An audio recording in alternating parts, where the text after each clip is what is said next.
everything out. Furniture, wall art, carpets, take it all. No matter how careful you are, paint tends to splatter and get on nearby things, and that sucks, so don't do that. You'll want to remove any outlet covers and switch plates and cover them up with some painter's tape. Give your space a good cleaning. Vacuum the corners, dust off the trim, get rid of any cobwebs, realize how much of a slob you truly are. This is always an eye-opening moment for me. Then lay down a drop cloth. Then spackle up any holes in your wall, from nails or screws or scuffs, whatever. Something that I like to do is scoop a tiny bit of spackle into a plastic bag and then poke a hole in it. This makes kind of a handy little dispenser, and it makes it much easier to get the spackle out. All you have to do is squeeze it, plop a little dab on your finger, and push it into the hole on the wall. Generally that will be like the perfect amount that you need, and then you can just glide on over it with a putty knife. Easy peasy. Once the spackle is dry, sand it down. I recommend using one of these little sanding sponges. They're pretty neat. Seal the spot with primer to ensure the finished coat goes on nice and smooth.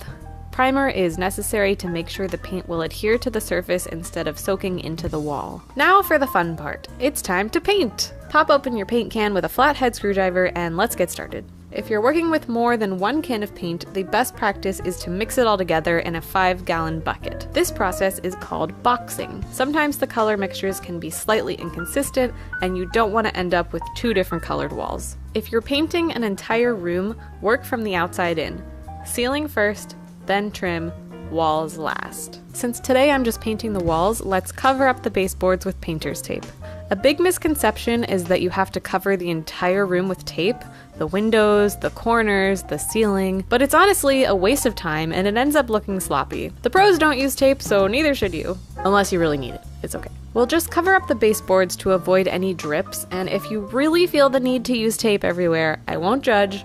Just press the tape down with a plastic putty knife to make sure none of the paint seeps through, because that always happens and it's just the worst. You want to work from the outside in, starting with the ceiling cut, then the corners, then the baseboards, and then fill in the walls with a roller last. Pour some paint into your cutting bucket and dip your paintbrush about 1/3 of the way in, generally 2 fingers width.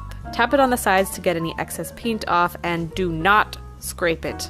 The best way to hold the brush is kind of like a pencil, like this. That allows you to have nice, swift movements and hopefully keep a steady hand. Paint with smooth strokes and feather out the edges to prevent runs.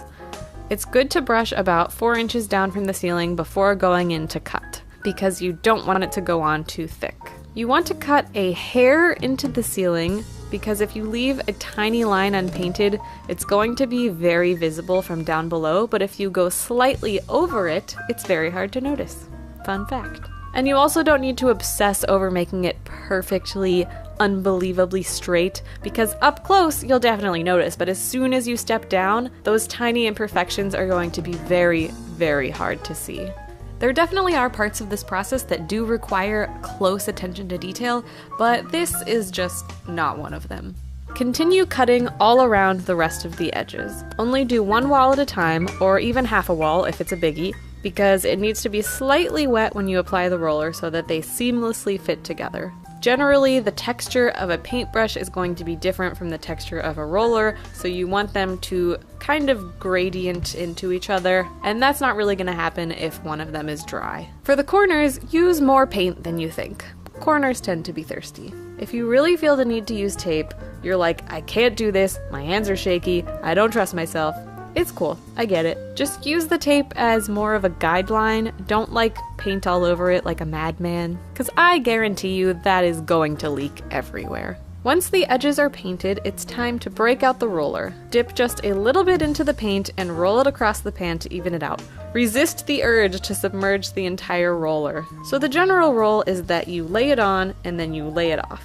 What this means is paint the entire wall and just get it all on there. You don't really need to be super precise, because once it's completely covered, you're going to go over it one more time to spread it all out evenly, which is called laying it off. You don't need to dip the roller in paint again to lay it off, just use whatever paint is left over on the roller. So here, I'm laying it off. The paint is still wet, there's some paint residue on my roller, but it isn't entirely soaked, and I'm just going up and down in straight lines, side by side, slightly overlapping each time.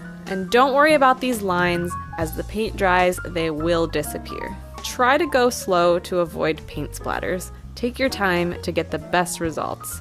This is the sound that you want to hear. It's not too saturated and not too bare. Reload the paint frequently instead of pressing harder to get more paint out of it.